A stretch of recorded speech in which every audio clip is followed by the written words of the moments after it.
As temperatures continue to cool off, it's a good time to make sure your home is ready for the winter. 3 News Now reporter Ron Johnson has some tips for keeping the warmth in and the cold out. A thin plastic sheet, some tape, and a hairdryer can make all the difference when trying to prepare your home for the winter. I'm talking about the things you need to insulate those drafty windows in your home. Sean Grant with Ace Hardware says this is the time of year customers are thinking about doing all they can to keep their homes warm.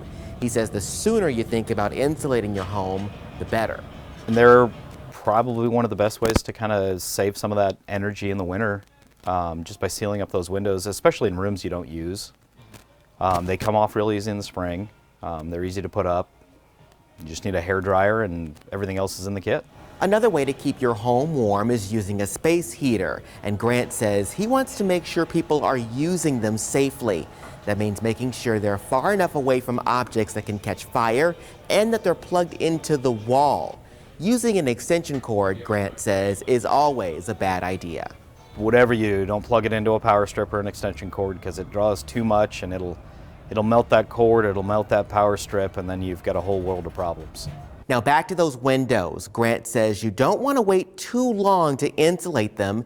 He says the process actually works better when it's less cold out. In the studio, Ron Johnson, 3 News Now.